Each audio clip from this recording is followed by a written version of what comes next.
दोस्तों, आज की कहानी जो हम आपके लिए लेकर आए हैं उसका नाम है थर्ड वाइफ, यानी कि तीसरी बीवी। हम जानेंगे कि कैसे आज से कई सौ साल पहले लड़कियों की ज़िंदगी हुआ करती थी, कैसे कुछ बड़े लोग उन्हें सिर्फ बच्चे पैदा करने के लिए अपने घर में रखा करते थे और जब काम खत्म हो जाए तो एक रास की तरह उन्हें गायब कर देते थे। ये कहानी है वियतनाम के एक गाँव की जो कि जंगल और पहाड़ों से घिरा हुआ है और समय है 18वीं सदी का। इन्हीं सब के बीच नाव में बैठी हम 15 साल की लड़की को देख पाते हैं। सजी धजी किसी दुल्हन की तरह वो चुपचाप अपने पिता के बगल में बैठी किसी सोच में डूबी हुई है। दरअसल आज उसकी शादी है। जी हाँ, बिल्कुल सही सुना आपने। ये उस दौर में कोई नई बात नहीं हुआ करती थी। बे नाम की ये लड़की एक बड़े जमींदार के सामने खड़ी है। उसका पूरा परिवार भी वहाँ मौजूद है, जिसमें उसका एक बूढ़ा पिता भी है जिसकी देखभाल घर के लोग किया करते हैं और इसी से बे की शादी होने वाली है। उसके पहले भी उसकी 2 बीवियां और बच्चे हैं और उसका नाम इवान है। बे अब तीसरी पत्नी बनने जा रही है। उस रात शादी का आयोजन होता है, बड़े बड़े लोगों की भीड़ आई हुई है, लेकिन उसमें बे खुद को काफ़ी अकेला महसूस कर रही है। इतने लोगों के घिरे होने के बावजूद भी उसके लिए ये ऐशो आराम काफ़ी नया है, क्योंकि वो एक गरीब घर से आई है और वहाँ पर ये सब कुछ नहीं था। शादी में हम इवान की सबसे पहली पत्नी हासिया को देखते हैं, जिसका एक बेटा है। यही कारण है कि वो उस घर की मालकिन है। वो सब कुछ कंट्रोल करती है क्योंकि उसके पास बेटा है। वहीं दूसरी पत्नी यशोदा, उसकी 3 बेटियां हैं, इसीलिए उस पर कोई भी गौर नहीं करता और इवान अब चाहता है कि बे भी उसको एक बेटा ही दे। बे काफ़ी खुश थी क्योंकि उसे चारों ओर हम आराम ही दिख रहा था। कोई भी काम करने की उसे ज़रूरत नहीं है क्योंकि सब कुछ तो नौकर चाकर कर रहे हैं। रात होने पर दोनों इंटीमेट होते हैं और सुबह होने पर हास्या सभी को बताती है उनकी गाय ने बच्चे को जन्म दिया है, जिसको वो खुद अपने हाथों से छूती है। यशोदा को ऐसी इजाज़त नहीं है क्योंकि मालकिन सिर्फ हास्या है, जिसके पीछे की वजह उसका बेटा है। जी हाँ, शाम के खाने पर बात चल रही है। अब शाम को खाने पर बात चल रही है, बच्चे के अच्छे पैसे मिल रहे हैं, इसीलिए हमें उसे बेच देना चाहिए। तब यशोदा ने कहा कि मैं चाहती हूँ कि उसके जो भी पैसे मिले मैं उसे अपनी बेटियों के लिए कपड़े खरीदने। लेकिन इवान के पिताजी ने उसे चुप कराते हुए कहा कि उन पैसों से हमारे पोते हंग के लिए घोड़ा आएगा, जो देखकर आपको अंदाज़ा ही हो गया होगा कि असल में यशोदा की इस घर में क्या इज्जत है। ये सब वहीं बैठी बे देख रही है। उस छोटी सी उम्र में उसे ये अंदाज़ा लग गया है कि अगर इस घर में खुद की इज्जत बनानी है तो बेटा पैदा करना होगा, वरना सब आपको कचरे के ढेर की तरह समझेंगे। अगली सुबह वहाँ की नौकरानी लॉ से बे की बात होती है। असल में ऐसा करते हुए उसे कोई रोकता नहीं है क्योंकि लॉ की इस घर में सभी बहुत इज्जत करते हैं। वो इस परिवार का एक हिस्सा है। लॉ ने बताया कि यशोदा ने अभी यही चाहा था कि उसका बेटा हो, लेकिन ऊपर वाले ने उसको ये नसीब नहीं किया, इसीलिए आज उसकी हालत ये है। तो तुम ये मत करना। रात होने पर तीनों ही पत्नियां साथ बैठती हैं, ढेर सारी बातें करती हैं, जिस बीच बे उन्हें बताती है कि मास्टर वान बहुत ही रूड है, वो उसे कभी कभी मारते भी हैं रातों में। तो हसिया ने कहा कि वो जो कुछ भी करते हैं उसे करा करो, उनकी सेवा करना ही हमारा काम है। उनकी बातों को सुनकर बे काफ़ी हैरान है, पर अगर उसे इस घर में खुद का दबदबा बनाना है तो वही करना होगा जो मास्टर कहेंगे, इसीलिए वो रात होने पर वही सब करती है। कुछ दिन बाद हम देखते हैं कि वहाँ यशोदा की बेटियों के साथ वो काफ़ी घुल मिल गई है, क्योंकि उनकी और बे की उम्र में ज़्यादा फासला नहीं है। इधर हम देखते हैं कि इवान के दरबार में बड़े पैमाने पर सिल्क की खेती होती है, जिसके मुनाफे से वो खुद का खर्चा चलाते हैं और इसमें उन्हें काफ़ी अच्छा मुनाफा भी होता है। एक दिन जब बे और यशोदा की सबसे छोटी बेटी लीन दोनों ही जंगल के रास्ते से घर की ओर आ रहे थे तो उसे एक फूल तोड़ने को कहती है, पर तब लीन उसे बताती है कि इसे मत छूना, ये जहरीला है।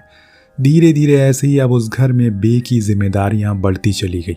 वो लोगों के करीब आने लगी और फिर एक दिन हमें पता लगा कि वो प्रेग्नेंट है, जिससे पूरे दरबार में खुशियों का माहौल था। एक दिन जब उसके ससुर उसे बुलाते हैं तो वो कहते हैं कि अब उनके बेटी को वो बहुत पसंद आने लगी है, जो सुनकर बे काफ़ी खुश थी क्योंकि यही तो वो चाहती थी। अभी वहाँ पर हास्या आ जाती है, उसको बाहर जाने को कहती है। उसे अब बे पसंद नहीं थी क्योंकि उसे डर है कि कहीं वो किसी बेटे को जन्म ना दे, जिससे उसका ये रुतबा, ये शौहरत जो इस घर में है वो छिन न जाए। यही वजह है कि वो उसे यशोदा की बेटियों से दूर रहने को कहती है और ना ही उनसे कुछ भी काम करवाने को बोलती है, क्योंकि अब उसे हर पल डर सताया जा रहा है। एक रात हम यशोदा के बीच वाली बेटी को अपनी बहनों से बातें करते हुए सुनते, जिसमें वो उन्हें अपने मन की बात बताती है कि वो बड़े होकर लड़का बनना चाहती है ताकि वो अभी बाबा की तरह 3 शादियां कर सके। और ये एक छोटी बच्ची के शब्द थे, क्योंकि उसने अपने बचपन से यही देखा है, खुद की माँ को सभी के सामने जलील होते हुए। उसी रात जब बे टॉयलेट के लिए उठती है तो वो देखती है कि यशोदा लालटेन लेकर कहीं जा रही है। उसे भी काफ़ी ताज्जुब होता है कि इतनी रात को वो कहाँ जा रही है। वो उसका पीछा करती है और जब उसके कदम रुके तो उसने वो देखा जिसकी शायद उसे कोई उम्मीद नहीं थी। हंक और यशोदा दोनों ही अपने में मगन थे। बे को भी अब इस घर में धीरे धीरे सारे राज समझ आने लगे। खैर वो कुछ कहती नहीं है और बिना आवाज़ किए वापस लौट आती है। अगले दिन मास्टर इवान एक मजदूर को बहुत मार रहे थे क्योंकि उसने एक बिना शादीशुदा लड़की को गर्भवती कर दिया, जिसकी सज़ा इस गांव में बहुत ही दर्दनाक है। उस लड़के को उसकी सज़ा देकर छोड़ दिया जाता है, लेकिन उस लड़की के सारे बाल काट दिए गए थे और फिर एक हवलदार की ज़िंदगी भर की दासी बनने के लिए छोड़ दिया जाता है, जो देखकर बे को बहुत बुरा लगता है। वो मन ही मन सोच रही थी कि आखिर हर जगह पर बस औरतों को ही क्यों पीसा जाता है, उन पर ही जुल्म क्यों होता है। क्या वो कोई जानवर है? वो भी तो एक इंसान ही है, लेकिन वो अकेले इसको बदल नहीं सकती। तभी उसे ख्याल आता है कि यशोदा की भी तो वही जिंदगी है और अगर मैंने बेटे को जन्म नहीं दिया तो मेरा भी शायद यही हशर होगा। इसीलिए बे अब दिन रात भगवान से प्रार्थना करती है कि उसे बेटा ही हो। बे के प्रेग्नेंट होने की वजह से अब हस्या इवान के साथ ज़्यादा समय बिताने लगी थी, जो देखकर बे को अंदर ही अंदर थोड़ा अजीब लगता है। पर जब एक दिन वो उसे ये बताती है कि वो भी प्रेग्नेंट है तो उसके चेहरे से खुशी चली जाती है। पर हस्या ने ये तो ज़बरदस्ती किया क्योंकि उसे अपना ये रुतबा और अपनी इज्जत नहीं खोनी थी। इसीलिए वो अभी कहीं ना कहीं बे को भी उस गुस्से भरी नज़रों से देखने लगी थी, पर इस चीज़ से बे बेखबर है। कुछ दिन और ऐसे ही बीत जाते हैं और आज सभी लोग बहुत खुश हैं। सबने अच्छे कपड़े पहने हुए हैं क्योंकि मास्टर इवान हंक के रिश्ते के लिए जा रहे हैं। लेकिन जब ये चीज़ हंक को पता चलती है तो अपने आप को वो मारने की धमकी देने लगता है और कहता है कि अगर किसी ने भी उसकी शादी करवाई तो वो खुद की जान ले लेगा। उसकी माँ आकर उसे संभालती हैं और उससे वादा करती हैं कि कोई भी उसकी शादी नहीं करवाएगा। पर यह बात हस्या को काफ़ी परेशान कर रही है। इसीलिए एक दिन समय देखकर वो मास्टर से इस बारे में बात करती है। उससे कहती है कि अगर हंक ने सच में शादी नहीं करी तो हमारी काफ़ी बदनामी होगी। उसकी अब शादी की उम्र हो गई है। वहीं दूसरी ओर जब कई दिन यशोदा हंक से मिलने नहीं गई तो उसके दरवाजे वो खुद आ गया, जो देखकर वो बहुत डर गई और जाने को कहने लगी, क्योंकि अगर किसी ने उसे देख लिया तो उसकी जो बची कुछ इज्जत है वो भी चली जाएगी, साथ में ये घर, ये दौलत, ये शोहरत, सब कुछ। पर हंक का कहना है कि वो उससे प्यार करता है, लेकिन यशोदा उसे समझाती है कि वो रिश्ते में उसका बेटा है, जो उसके पिता है वो उसका पति है और ऐसा मुमकिन नहीं हो सकता, इसीलिए वो चला जाए। पर हंक ने तो उसकी ज़रूरतों को उसका प्यार समझ लिया है। इसमें यशोदा की भी क्या गलती है? बेटी होने के कारण अब तो इवान उसकी ओर नज़रें उठाकर भी नहीं देखता, तो उसे कहीं तो जाना ही था, जो अब शायद उसकी सबसे बड़ी गलती बन गई है। हंक को नहीं पता कि ऐसा कुछ होगा तो वो उसे प्यार कर बैठा, पर अब उसके इनकार के बाद उसकी तबीयत में गिरावट आ जाती है। वो किसी से मिलता जुलता नहीं है, ना ही किसी से बात करता है, अपनी माँ से भी नहीं। एक दिन हमें पता चलता है कि हस्या का मिसकैरेज हो गया, जिससे अब वो बहुत परेशान है। उसके पास लॉ उसकी मदद करने आती है, पर वो उसे जाने को कहती है क्योंकि एक तो हंक की शादी का दबाव है और अब ये परेशानी। उसने बहुत उम्मीदें लगाई है। अब जब जब वो बे को देखती है तो उसके अंदर वो जलन की भावना और ज़्यादा होने लगती है। जब इस बारे में बे को पता लगा, इसके कारण वो एक रात खूब रोती है। तभी उसे यशोदा ने उसे रोते हुए देख लिया और आकर पूछा कि अरे तुम्हें उसने बताया नहीं? आज मैंने सुना कि हस्या का बच्चा मर गया। ये मेरी ही बद्दुआ की वजह से हुआ, क्योंकि मैंने भगवान से काफ़ी मिन्नतें की थी मुझे बेटा हो, और इसीलिए शायद उन्होंने उनके बच्चे को उनसे छीन लिया। उसकी बातों को सुनकर यशोदा उसे समझाती है कि इसमें तुम्हारी कोई गलती नहीं है, तुम ये सब मत सोचो और सो जाओ। उस रात वो दोनों साथ ही सो जाती हैं। कहानी इसी तरह आगे बढ़ती है। आज घर में फिर से खुशियों का पर्व है। सभी लोग अच्छे अच्छे कपड़े पहने हुए हैं।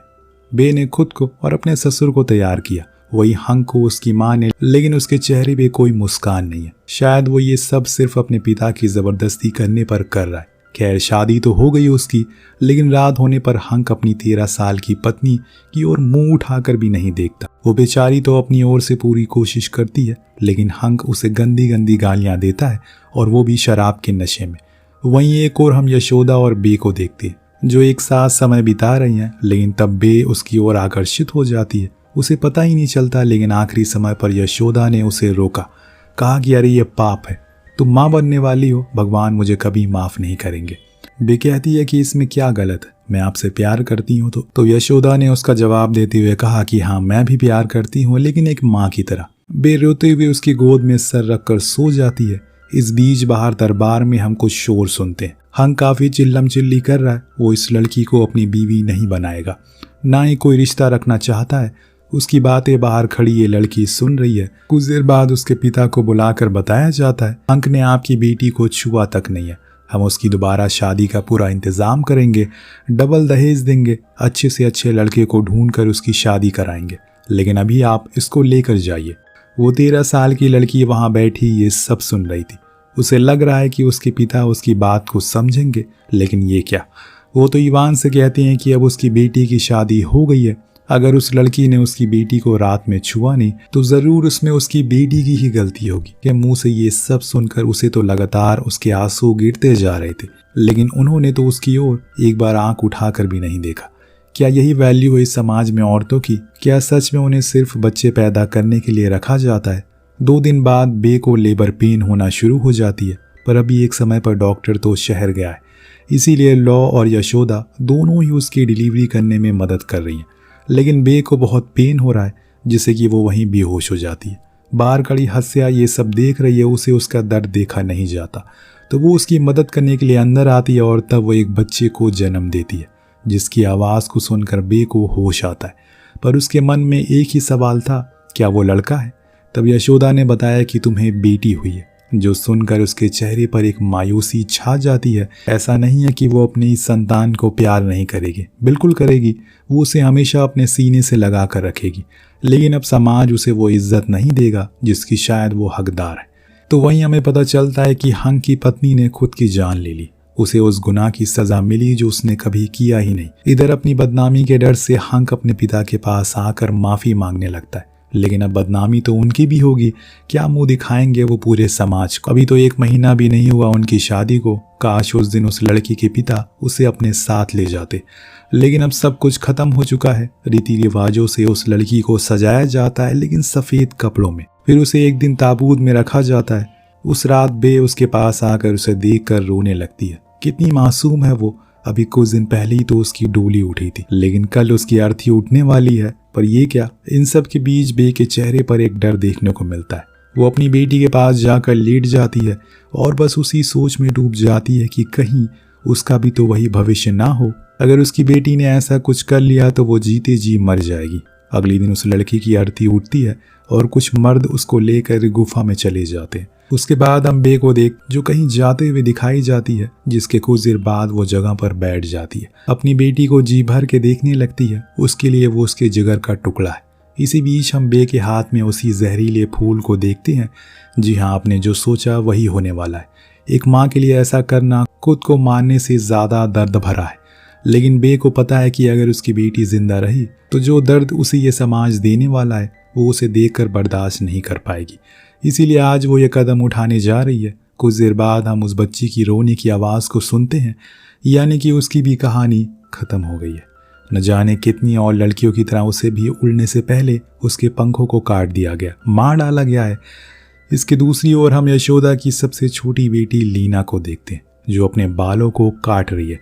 जैसे कि आपको पता है उसको बड़े होकर लड़का बनना है, जिससे कि उसे भी 3 शादियां करने का मौका मिले, आज़ादी मिले, अपने मनपसंद चीज़ों को खाने का, पहनने का, अलग अलग जगहों पर रात भर घूमने का आज़ादी हो, घूमने की आज़ादी हो।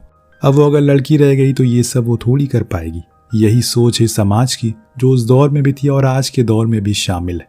सब कुछ वैसा ही है, कुछ भी नहीं बदला। आज भी ऐसे घर हैं जहाँ पर लड़की पैदा होने पर कुछ लोग मायूस हो जाते हैं, क्योंकि उन्हें लड़का चाहिए। भले ही वो शराबी नशेड़ी निकले, उन्हें मारे या पीटे, लेकिन उन्हें चाहिए लड़का ही। लेकिन कुछ लोग हैं जो बदल रहे हैं। आई होप कि आगे जाकर सभी लोग बदल जाए। वेल, आपको कहानी कैसे लगी नीचे कमेंट करके ज़रूर बताएगा। मिलते हैं अगली वीडियो में। Thank you so much watching. Peace out.